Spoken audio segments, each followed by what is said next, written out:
Fish on. This is the New York Angler Fishing Podcast, brought to you by nyangler.com, your secret spot online. Hosted by the man who introduced New Yorkers to the world of online fishing, Mr. George Skaka. Hello and welcome everyone to the holiday special episode of the New York Fishing Podcast. My name is George Skaka. I will be your host.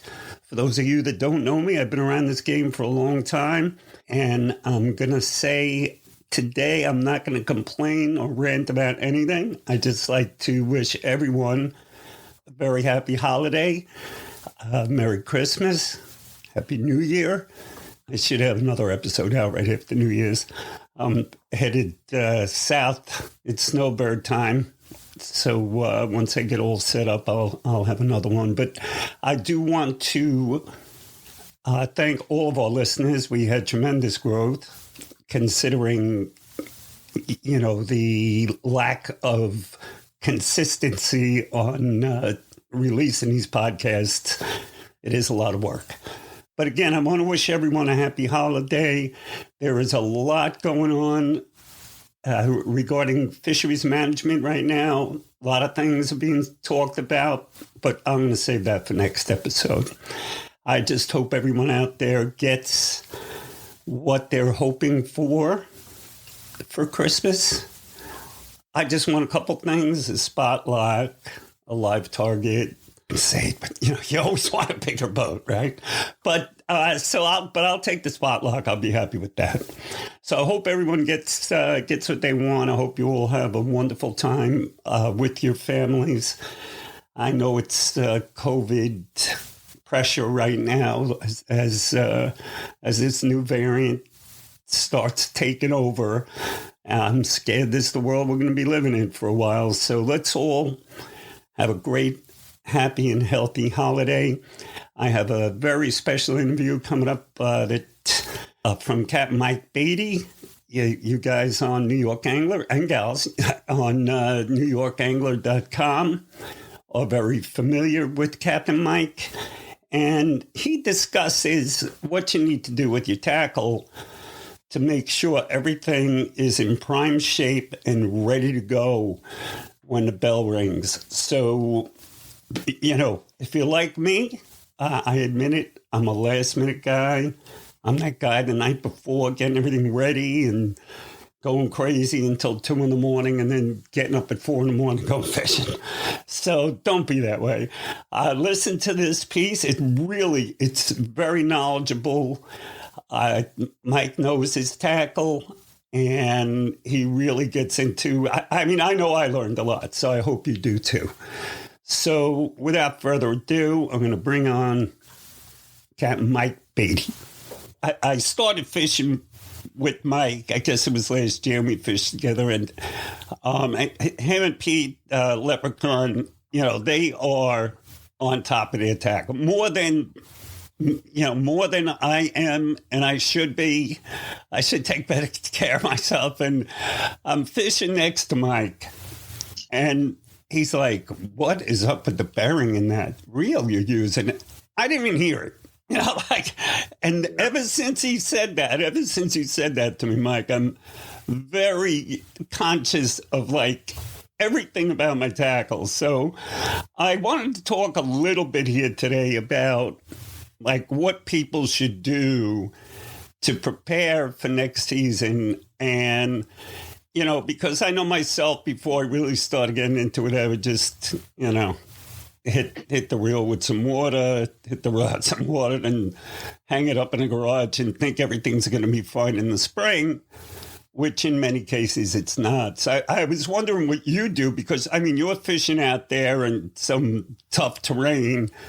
So I'm wondering what you do to take care of your tackle, because it's always top notch. Yeah, no, there's no doubt. As many, there are a lot of avid guys out there like yourself that fish many, many, many trips a season. And I maybe fish as many, if not more than most because of the charter business, in addition to, my recreational outings. So the tackle does take, gets quite a workout throughout the course of the year.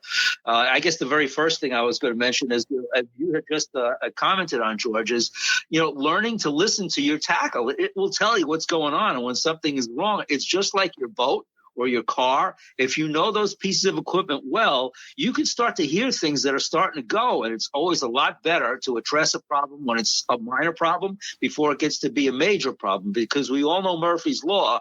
If that's going to turn into a major problem, when's it going to happen? It's going to happen when you have a hot bite. It's going to happen when you got a quality fish on the line, and you really, really don't want to take that chance. You want to tip the odds in your favor as much as possible. So you know how it feels when you get a brand new reel out of the box and you spin that handle and she's running like butter, and it's smooth and it's quiet. If your tackle is not sounding like that throughout the course of the season, you should try to take it off of the line and do something with it and try to get it repaired as soon as possible so that you don't run into any problems, at a critical moment.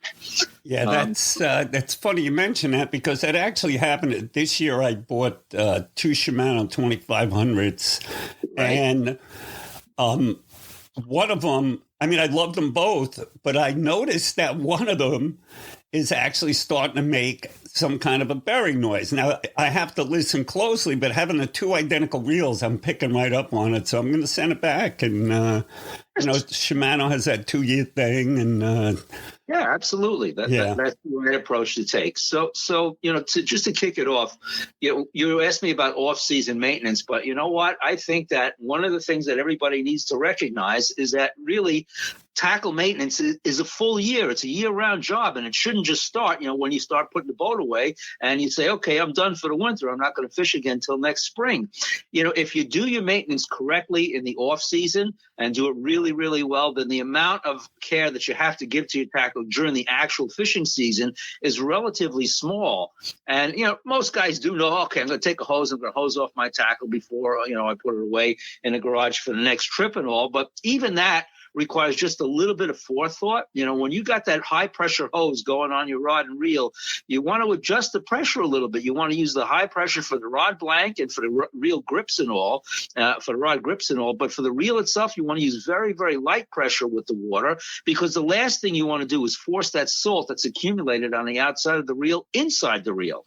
So it's always got to be light pressure on the reel and stronger pressure on the rod blank and the rod grips. And then when you get home, I always have a rag in a plastic bag that's soaked with WD-40, and you wipe around, the entire outer surface of the reel. So you can put some kind of barrier around, the cracks and the openings in the reel and the screw holes and stuff, so that it minimizes the salt from getting inside. Look, salt water is a very, very corrosive environment, and anything that you can do to try to put some kind of barrier on the tackle to prevent the salt from eating its way in and starting to deteriorate the internal components is going to be a big help.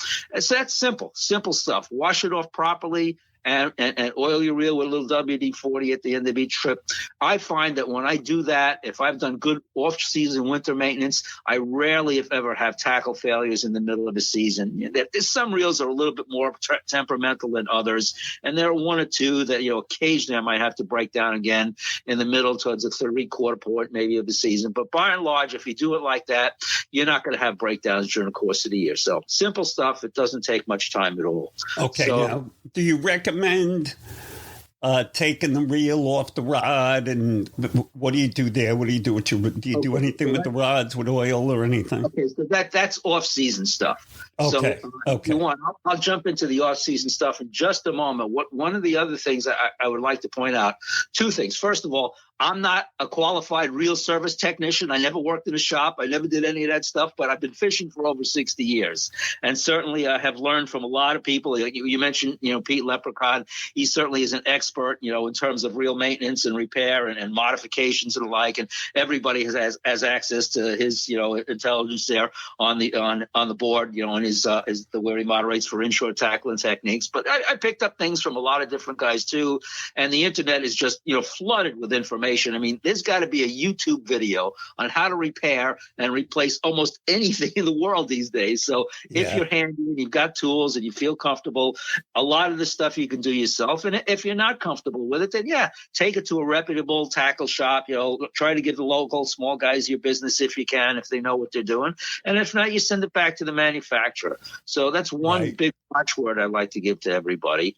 The other thing I like to say up front too, in terms of the importance of maintaining a tackle, in season and actually off season as well, is it's a matter of time when you're out fishing. Think about this: in the course of a normal full day, let's say I leave the dock at 6 a.m. and I come back at 3 p.m. That's a 9-hour trip. Well, that 9-hour trip, I'm spending probably an hour, even on local spots, just getting out to the spot, and then an hour coming back. So you take 2 hours off the trip. Now you're down to 7 hours. Then you got some time that you're going to take running in between spots or going back and starting to drift again. So you might take off another hour and a half, maybe even 2 hours of running time then. So now you're down to 5.5, maybe 5 hours of actual fishing time. George, you and I have both been at this game long enough to realize that the fish don't bite all day long, with very few exceptions. A lot of time, all you have is maybe an hour or a 2-hour window when they're really going to feed heavily. So you've got such a narrow window of opportunity. You can't afford to have any tackle breakdowns whatsoever. And like I said before, with the Murphy's Law, when's it going to break down? Right in the middle of the bite, right when you got a big fish on. You don't want to lose the trophy fish of your life because you didn't maintain your tackle up front. So you got to tip the odds in your favor by taking care of your tackle on a regular basis. It really makes a big difference. Okay. Well, hey, look, that makes a lot of sense. I mean, I try, but honestly, I don't take enough time. I don't. I'm like one of those night before guys that's like just working, trying to get everything ready and time to go. But when you look at it, when you think about how few hours you actually have when the fish are biting, it makes sense to invest the time up front so that you don't 100%. I was, when we were fluking, I was keeping the fluke rigs in my pocket. I didn't have to go looking for it, Yeah. But it saves you a lot of time. It's another good point, too, in that, having extra rigs tied ahead of time, that's all part of the off-season maintenance stuff. Having, even on every trip, having an extra rod and reel set up and ready to go. So, if you do wind up breaking off, you've got something ready. You can just get right back in the action immediately. I mean, these are all the things that help guys put more fish in the boat and, the very short window of opportunity you might have on any given day. Yeah. So anyway, having said that, when the season ends, and it's just basically ended for me a couple of weeks ago after Thanksgiving, I do take all the reels off the rods immediately. They go up on top of a shelf in my garage. And when I start my maintenance, I start usually in maybe late December. So after Christmas, I got to get through the holidays and all the family commitments and stuff. But I do take down all of my reels, one by one.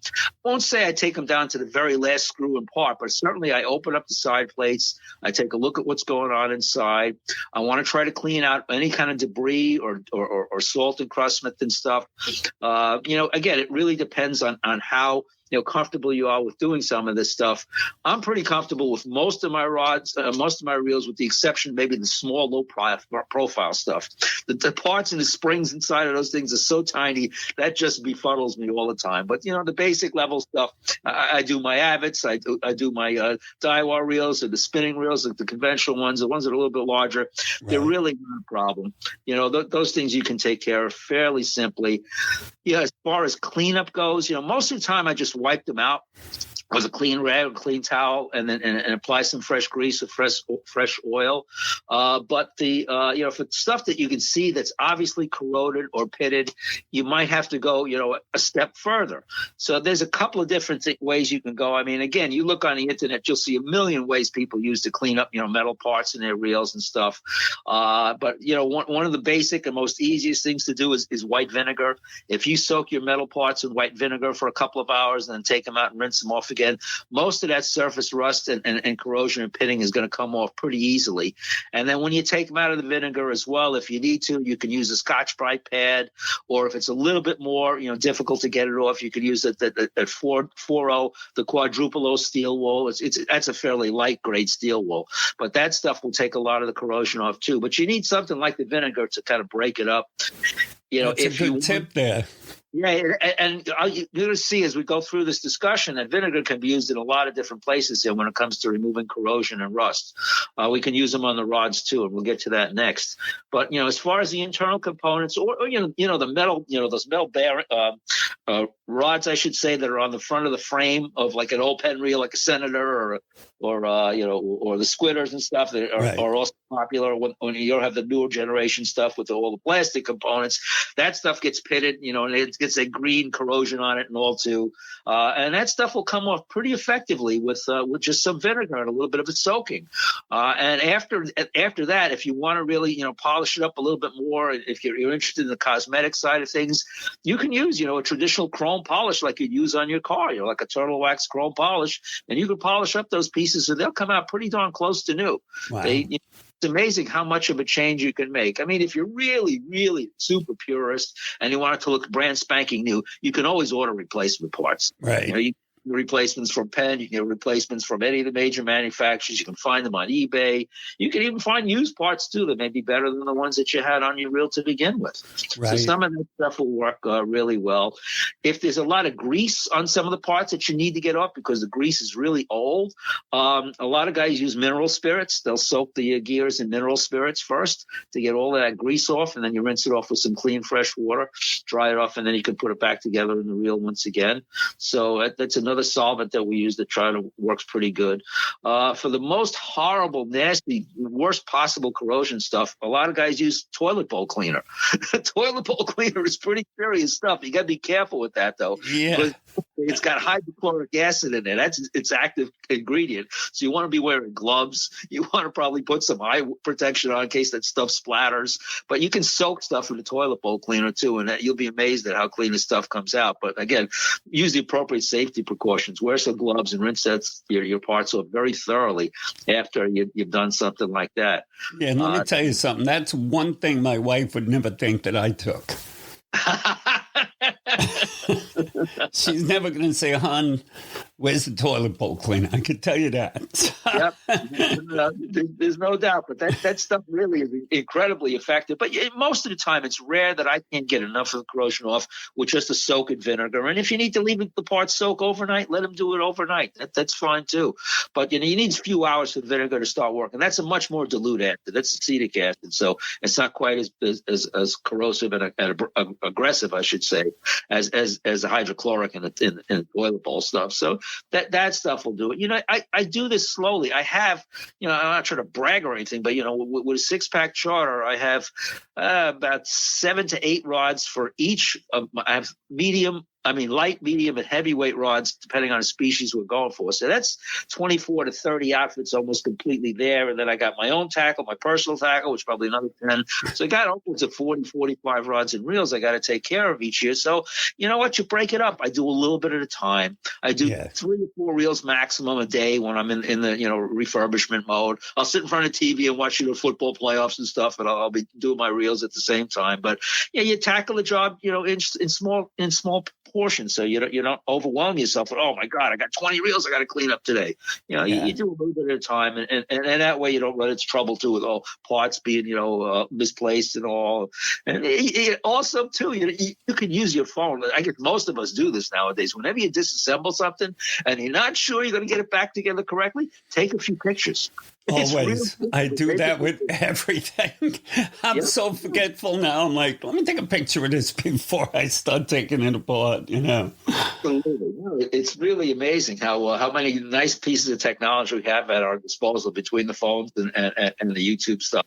So, almost anything you want to do, if you've got the confidence to do it, there's plenty of guidance out there.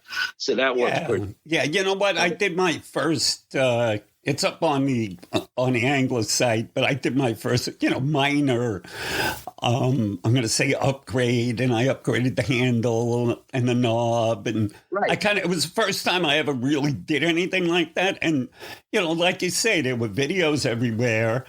The instructions were pretty direct, and I'm no mechanic, but I enjoyed it. I took it apart. I found the bad bearing, actually, in one of my other reels.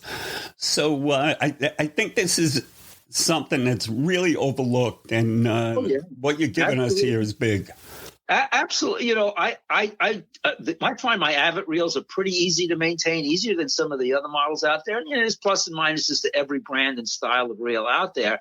I happen to like the Avids very much for certain applications, and I've had some bad bearings on them, because they small ones, especially the MX5 or so. Those take a lot of abuse when we're out blackfishing. And a quick funny story about that is I had a bearing go bad on one of those once, and I couldn't figure out what's wrong. I called the Avid company out there in California, and the service tech, the first thing he asked me is, "Do you blackfish with this reel?" How does this guy in California know what I'm doing with my reel on the East Coast? But obviously he's seen that problem a number of times, and yeah, it was a bad bearing on the right side. And I watched the video on how to get the old one out, which was a little bit problematic. I actually had to apply a little bit of heat to actually expand the metal just a tad. Wow. But when I did that, I got it out. I put the new bearing in, popped in beautifully, greased it up, and we were all ready to go.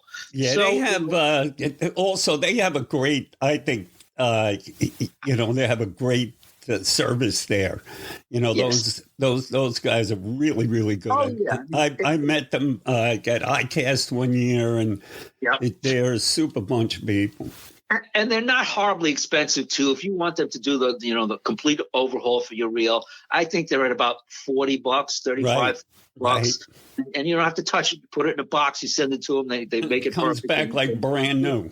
Absolutely. So again, if you feel uncomfortable in tackling any of this stuff, give your local tackle shop or give the manufacturer a shot at it. It'll come back, as you said, like brand new. You don't have to worry whatsoever, and you'll be good to go for the season. So, that there's certainly a way out if you're not the kind of guy that wants to take all the parts, take the reels down to a certain level. And then, when I do take them down to a certain level, obviously, if I see worn gears or worn parts, the dogs often go sometimes, on a clutch mechanism. Sometimes the little pawl inside of a level wind will go. These are easy parts to replace, during a maintenance period. So you can get those parts and swap those out. And then when you put the reel back together again, like so many guys have said over the years, one of the things that the amateurs forget and miss is they put way too much grease or way too much oil, on certain components. And all that winds up doing is it winds up accumulating even more dirt and more debris, which is going to screw things up. You really need to be sparing with the amount of oil and grease that you use. Typically grease is going on your gears, your heart, the big gear, tooth gear type mechanisms, and light oil, light machine type oil and stuff that's usually shipped with every reel in a box is the stuff you want to use on the spool bearings and the spools themselves on the end plates there. Right. So very, very simple stuff, but go judiciously. Don't go crazy with way too much, because too much is going to work against you. It's going to wind up being your enemy. Oh, so, yeah, I can see that happening. So, but I notice, I brought this up a few times, but I'm noticing that anglers are getting into their tackle and the looks of their tackle and the design. And I mean, I'm seeing fishing rods and reels sprayed up, and I've never seen this like this. I mean, it's like the new generation is stepping in and they're blinging everything out. And when I go they're works of art in some cases, and there are specialty shops that, as you say, will do unbelievable paint jobs on the side plates, all kinds of fancy graphics and the like. And it's gone way beyond just putting a power handle on a reel that came out of a small stock handle. Yeah, forget it. It's I mean, really, there's so many different things that they have now just to trick it out and make it look better.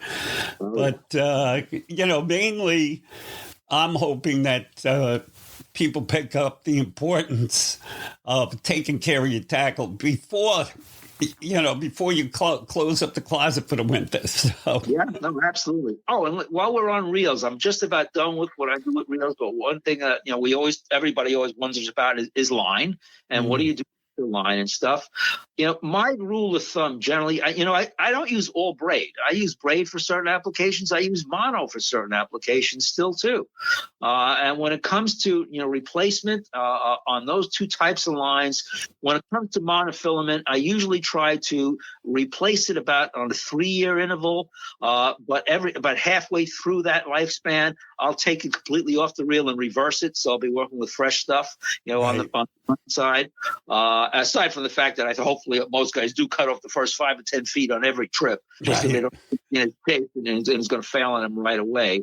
And on braid, I find I can get good 5 years lifetime out of high quality braid. If it's not the cheap stuff that you're buying in a discount store, good high quality braid, I easily get 5 years lifetime out of. Again, I might reverse it, around midway through that lifespan, but I don't find that I have any failures on braid, even at the 5-year mark.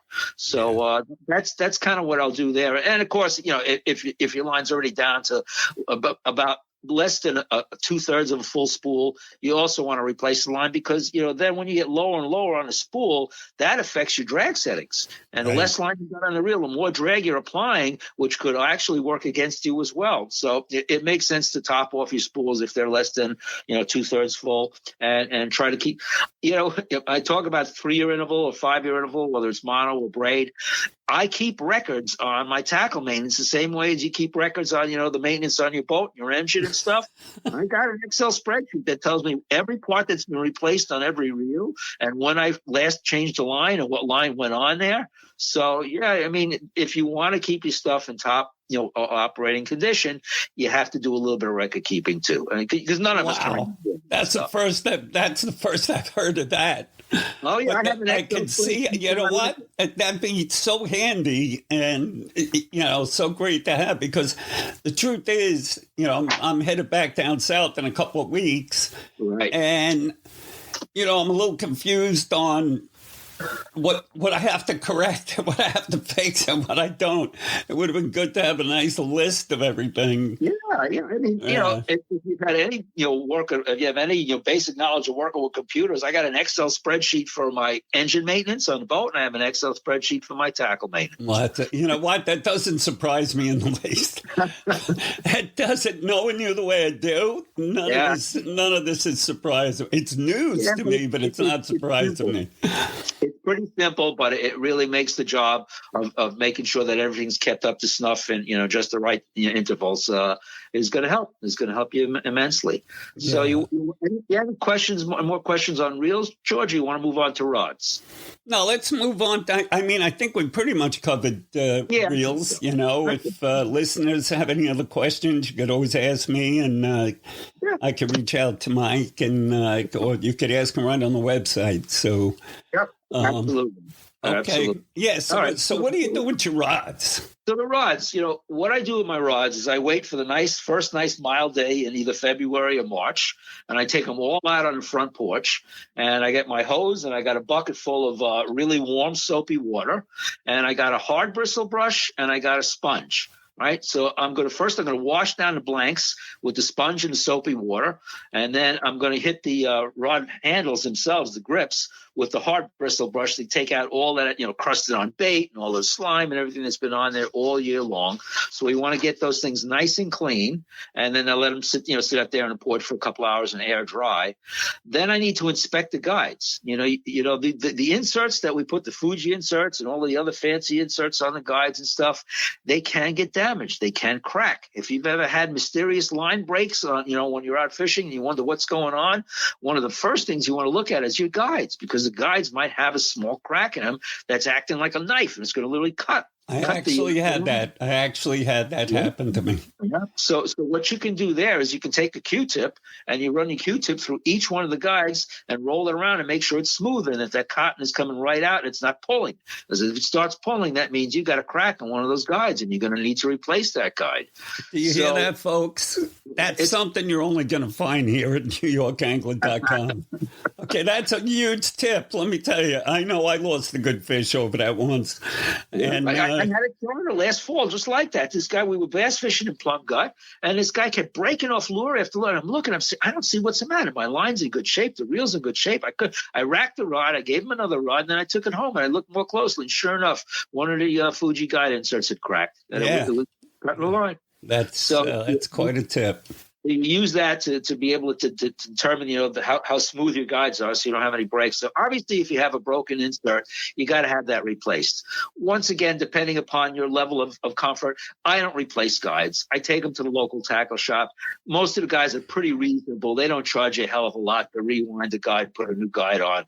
I think the last time I paid maybe $15, maybe $12, maybe nowadays crank you up to 18 or so. But in the whole scheme of things, it's not a lot of money to have a guide replaced. And while you're looking at the guides too, take a look at the windings and the feet on the guides to see whether or not some of the windings have started to actually the epoxy finish has started to break under the strain of fishing a number of seasons. Because if you see some rust starting to appear on the feet of those guides, they're going to fail on you too.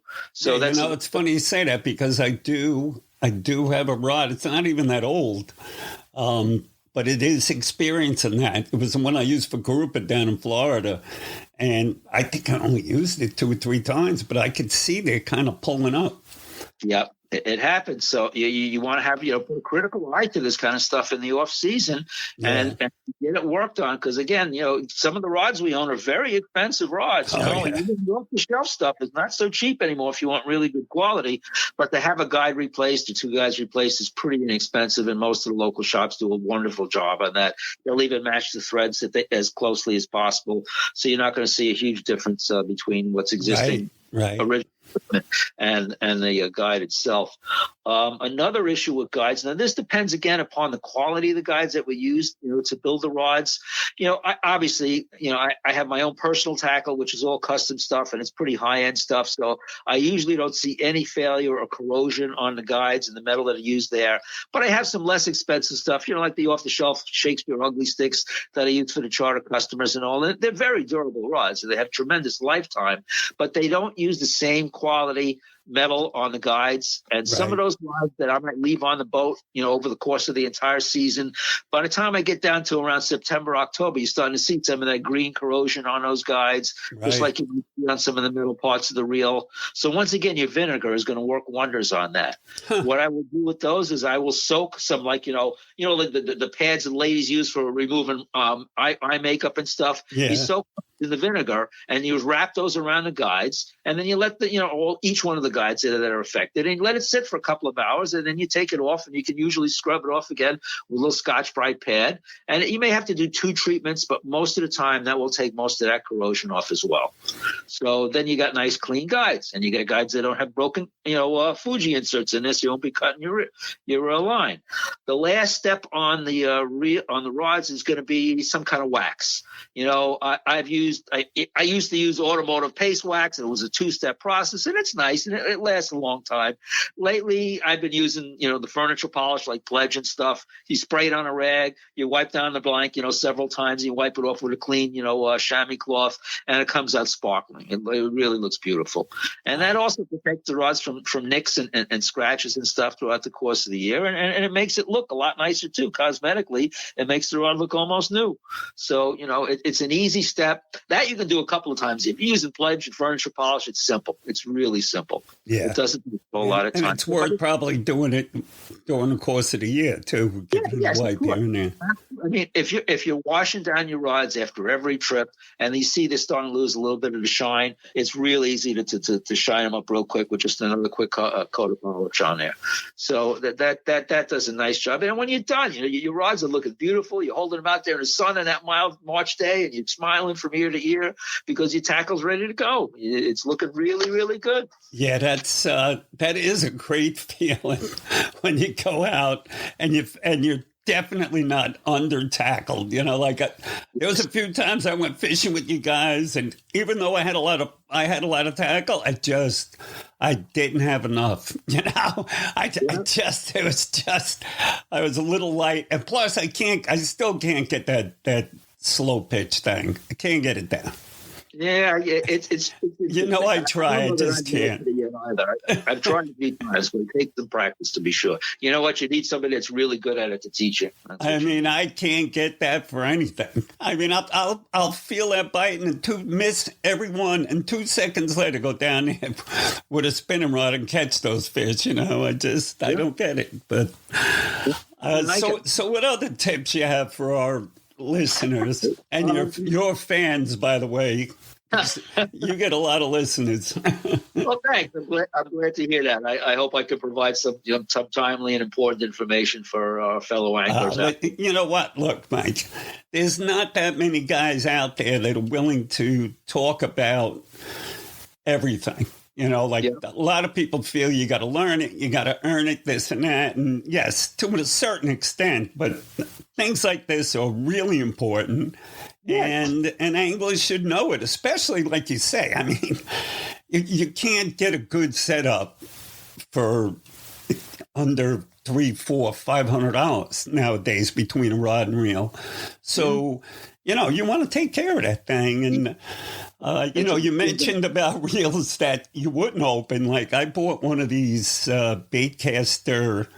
It's a Shimano DC, and it's got some kind of a computer magnetic thing in there, so you can't backspool it.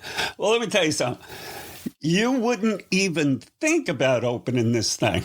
I mean, I looked at YouTube, and the guy opened. I was like, oh my God, there's more parts in there. I'm like, there's no way I'm even looking at this thing, No, the conventional revolving spool type reels that are a little bit larger, I have no fear of. I've been working with them for years and years and years. And I do all of those myself. But as I say, the small, low profiles, they go to my reel guru. I can't play with that stuff. It's too much. Well, the one that kills me, I have, and it was one of my favorite reels. It's an old Stella. It's from, I don't know, 2008. You might have seen the reel. I'm not sure. But I brought it out. I sent it to Shimano because I was having problems with it. So they send it back to me. And they say, we think we fixed it. But, we have this problem with this reel. And we don't have the parts to fix it. So, I got freaking Stella. At the time, it cost me $600. Yeah, no, that's a very expensive investment. I can't use it. It cannot. No one can fix it. No one. Wow. I've been on the phone to everybody from California to Florida. That's disappointing. Wow. Yeah, I can't. And it actually cost me a good fish. That's how I learned it was bad. But it is what it is. What are you going to do? All right, you know what, George? The only other thing outside of rods and reels is how about your jigs? How about your lures? Some of them can obviously last for several seasons. They don't all have to be donated. Obviously the bucktails get chewed up big time by both the fluke and the blackfish or the bluefish, I should say, after a period of time. But some do survive, and diamond jigs, are pretty damn durable. You can work with those for many, many, many seasons before they have to go. But still, they can get a little bit rusty. They can get encrusted with salt. So you do have to take care of those as well. What I will do on the jigs that are reusable again is I'll take, like a fine sandpaper, fine grit sandpaper, sometimes just the Scotch-Brite, and clean all the rust off of those. If you can soak those in a little bit of vinegar as well. But, I want to take the rust off of the top of those things, and then I want to sharpen them as sharp as I possibly can. I mean, obviously, it's easier to sharpen them in your garage, but everybody should have a hook horn on board the boat too. Oh yeah, when they need to. But I will sharpen everything up and make sure it's ready to go. There are certain hooks too that are amazingly resilient. That don't just rust after 1 or 2 uses. Those big gun mustad hooks that Pete had turned me on to several years ago for blackfish. Those things are amazing. I've used those over the course of 2 seasons, and as long as you keep them clean and you touch up the points, they're unbelievably good.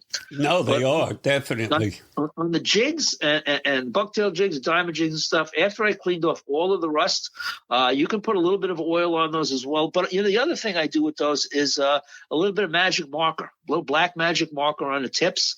It's just another way to, prevent corrosion from just attacking the stuff immediately. Because I have a bucket full of diamond jigs that often sit on the boat as well, and I don't take them back and forth every single week. So they're exposed to the saltwater environment all the time. So I have found that just touching up those tips with some black magic marker is just like one more barrier against the corrosion starting as quickly as it would if they were just left clean. And are you changing those O-rings at all, or? Occasionally, yeah. If they're in bad shape, I will change those, yeah. So during the season, right, when you're fishing, so you get done with a jig, you're switching off from a 2 ounce to a 3 ounce. Right. So what do you do with the one you were using? Do you just do you have a place where you let it hang and dry, or do you just? Yeah, I rinse them off. Usually what I'll do is I'll rinse them off and I'll put them on the dock in the sun while I'm cleaning the boat down, so they will be thoroughly dry before they go away. Right. But, if you're really concerned, you could do the same thing you do with the reels. Have your rag with WD-40 and wipe the jig down, at least the hook part of the jig down, so it doesn't start to corrode right away. Oh, very interesting. So what type of hooks scare you the most on, not that we want to talk bad about anybody, but there are a lot of jigs, and, I personally, I believe Spro has cleaned up their act, because years ago I had to lose 2 or 3 fish from a hook that just broke off of their jigs. So, do you have a favorite? On a jig hook? Yeah.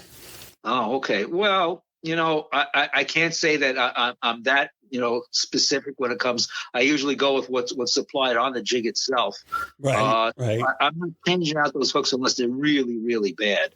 And if they are, I'm going to use whatever I use. It'll most likely be a mustad hook, but it'll be a double X strong hook, not the single. You can see the difference in a fine wire. It's just like we talked about one other time about bass fishing. When we use 1.5 ounce bucktails for a striped bass and plum gut of the race, if you bought the 1.5 ounce Spro, and I love the Spros, I use them for fluke all the time, but the 1.5 ounce Spro, to try to adapt that to striped bass, the wire on that is so thin, it'll easily bend out.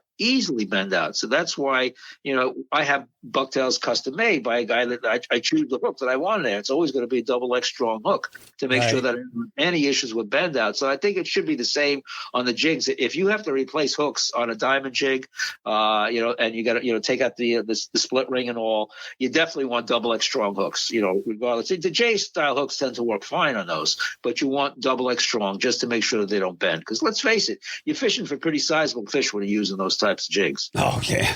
You never know. You never know what's going to bite one of those things. Yeah, absolutely. So, yeah, well, that's all of that is very interesting. And I have to admit, a lot of it I don't do, but I will now that I'm officially retired. Good for you. Congratulations. Look, I only retired a little under 6 years ago now, but this tackle maintenance regimen has been mine ever since, I started, buying my own tackle and well before I even owned my first boat. Because I recognize, as I said right up front, that you have a very few number of hours on each trip when a fish are going to bite, and you want to be ready. You just got to be ready, or you're going to be sadly disappointed with the catch at the end of the day if you have a serious tackle failure right in the middle, right at key point. Well, I got to tell you one thing, Cap. And I'm in this game now almost 40 years, fishing with a lot of different people, right? Yeah. A lot of I fished, and I'm sure you have. I fished every corner of freaking Long Island and New York. And you really are.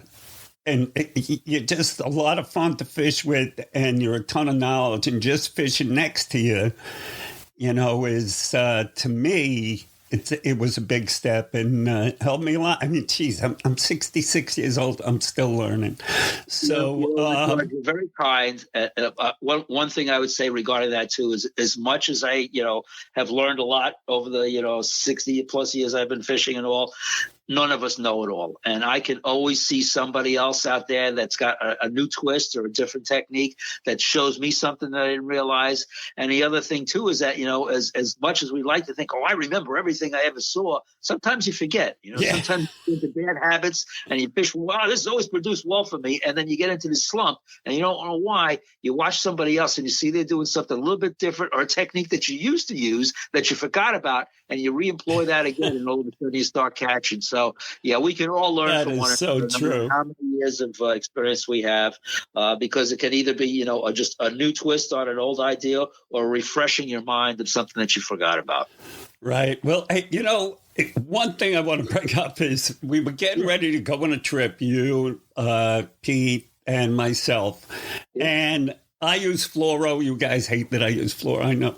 But anyway, so I use the fluoro, and I found this old, you're going to remember this, I found this old spool of fluoro. Yeah. And I took a picture of it and I sent it to you. It looked like it was the first fluoro spool ever made. I mean, I never even saw that cover before, So I go, I found some fluoro, and you were like, are you nuts? That stuff is going to snap. So, what's shelf life? A lot of times people will buy a giant spool so they have, 20 pounds of XL forever, But in terms of shelf life and stuff, look, I think all of those plastic products, the biggest enemy is UV from the sun. Right. So if it's in a drawer, or if it's in your garage or someplace like that where it's not being, affected by the UV, it's probably not going to break down all that quickly. Right. But, if you're leaving it exposed, on a deck or in a box or out on your back deck or something, you got to be careful with that stuff. It will get brittle. Yeah. To a mono, too. The mono will get brittle just as easily. UV is the biggest enemy of those plastic products. So you got to watch out for how you store it. But, I don't think that I would use mono or fluoro that's 15 to 20 years old. It's down in the back of the drawer somewhere. That's asking for a problem. It's not I think it said $1.25. That's how old the stuff was. Yeah, well, it's almost expensive, nowadays, and I don't know. I've tried it over the years, and I've gone back and forth, but I never saw enough of an advantage to warrant the difference in cost. So I've kind of migrated back to traditional mono liters. Hey, you guys kick my butt every time, so I know it's not. I know it's definitely not a big advantage. I'll put it to you that way. Yeah. So, there might be sometimes. I mean, look, if we were tuna fishing and we're worried about visibility and stuff, I might say, yeah, okay. Yeah. I think does have a little bit of an edge there in the stealth approach that it takes. But for most of the species that we're fishing for, I've never had issues with them shying away from mono leaders and not catching well. And the abrasion resistance on mono was really good. Yeah. And it's an as to say where people make the mistake is they go too light. Right. We've had this discussion recently too. Guys blackfishing nowadays with the jigs and spinning rollers, which I love, and I think it's a fabulous way to blackfish. But they put these light leaders on, the shock leaders ahead of the braid, and they lose big fish, and they don't understand. Whoa, what did I do wrong?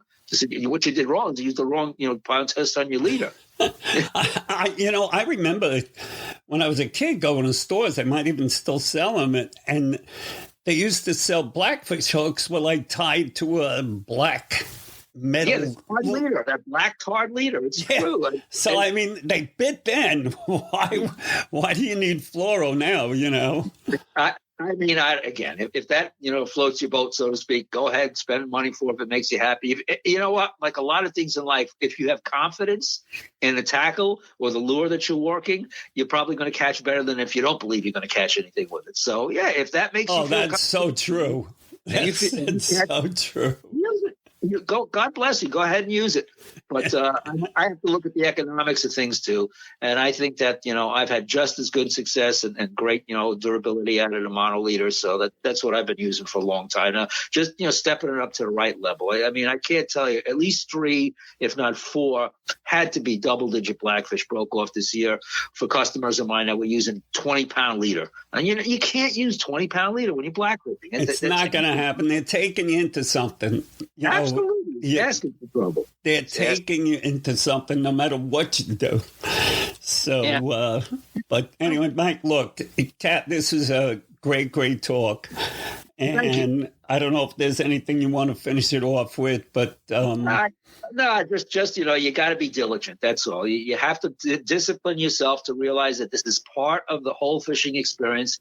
And I get a lot of enjoyment out of sitting there and taking reels apart and cleaning them up and putting them back together, or scrubbing those rods on a nice, mild day in February or March. There's a special feeling that you get. Oh, from, absolutely. Top working condition, and it pays you dividends, during the regular season. So I wouldn't shy away from it. Again, even if it's something that you feel is beyond your capacity, at least make sure that you take care of it somehow. And when it comes to, sending your stuff out to a tackle shop or a factory, obviously do it early in the winter.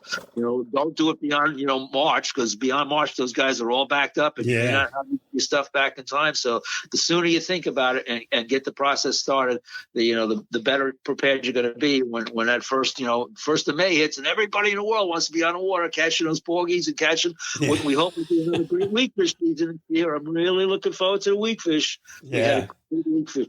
So now I got to tell the story. So I go out with Mike, first time on his boat, and he says, we're going to stop here and catch a weakfish. And I'm like, yeah.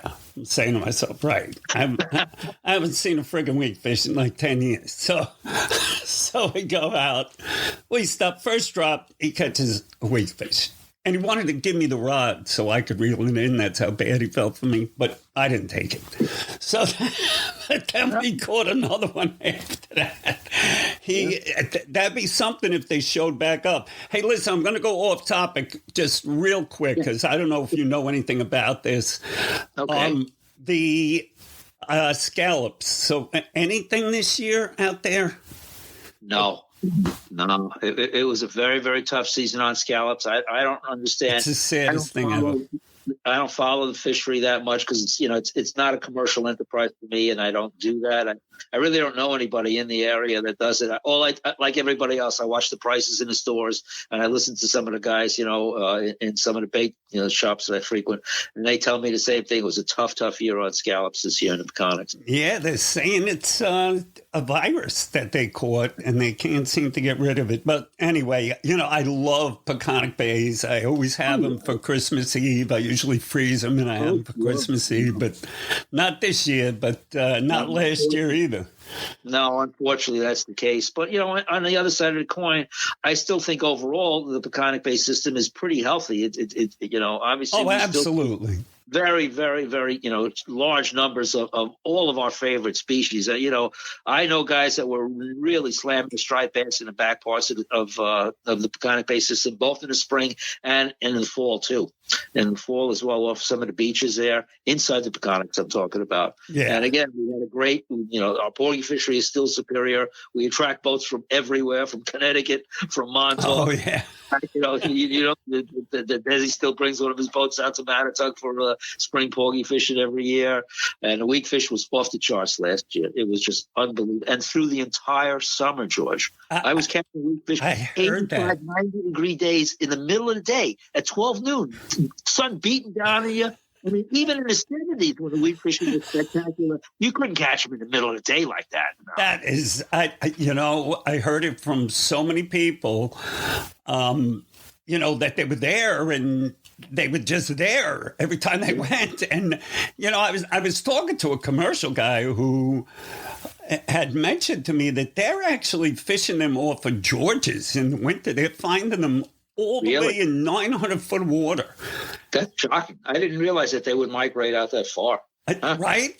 I think, look, it's a whole nother story, but I've been doing an investigation a little bit at a time, and there's a huge transformation going on that none of us realize what's happening. You know, the fluke is starting to move out. The sea bass are coming in to take over. You've now got a targeted tarpon fishery inside of the Chesapeake Bay. There's just just like there's a lot of transformation going on underneath, which we don't know about. But I'm digging into it. I got a couple actually good leads for it. And I'm going to be talking to Capt next week. They shut down the shark fishery, Mako shark, for commercials. I don't know what they're going to do with Rex. But anyway, it just goes on and on. And Mike, I want to thank you. My pleasure. Everything. You're a pleasure to fish with, a pleasure to speak with. And if you want to give people a number or a way to find you, feel free. Yeah, by all means. So to reach me by my cell phone is 516-317-5423. My email is racerock, all you guys out there that fish the East End and North Fork, racerock166@AOL.com. I will tell you, I'm already booking trips for next year. A number of good blackfish dates have already been taken. I actually had a guy call me Thursday. Are you still in the water going blackfish? I'm out of the water, and the season in the Sound ended last Thursday. So I'm done. Oh, my God. Yeah, I got some fluke trips booked already for Montauk and summer. So as always, if you have specific days and times in mind that you really want to key in on, better to reach me earlier than later because my calendar starts to fill up quicker and quicker every year. Yeah, well, you know what? I hope there's someone, and I know there's someone from the DEC who just listened to this, and I hope you heard what Capt Mike said. He cannot fish, but if he was on the South Shore, he could fish. And he had somebody call, but he couldn't take him because he's not allowed. No, that's it. It's over. Most ridiculous rule ever. It should be one rule for the whole state. Yeah, I know. The split area with the black. It's the worst thing ever. But it's crazy. Well, we'll see what happens going forward. Hopefully guys like you, George, will have a little bit of an impact. And the rest of us too. Yeah, we all got to chip in. When they give you a chance to do the public input, you got to show up. Absolutely. Well, look, I wish you the best. Okay. Thanks. And you got an open invite anytime. All right. Same here. You guys be Thank you, Capt. Yeah, right. Bye-bye. Bye-bye. I'd like to thank Captain Mike Bady for that great piece.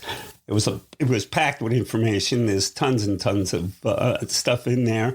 I'm actually having it transcribed, and it will be up on the NewYorkAngler.com website shortly. And so for those of you people that like to read, you can read the whole piece. It's all in there.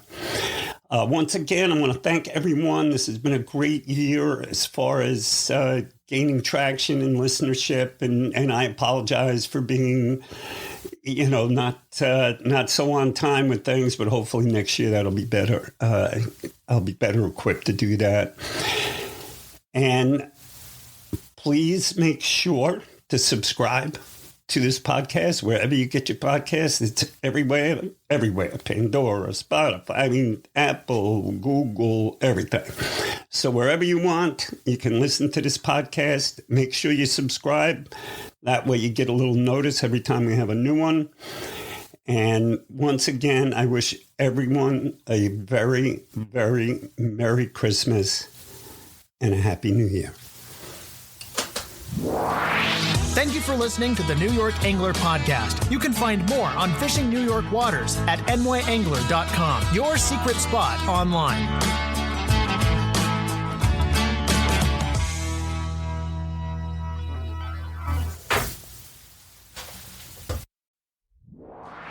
Thank you for listening to the New York Angler Podcast. You can find more on fishing New York waters at nyangler.com, your secret spot online.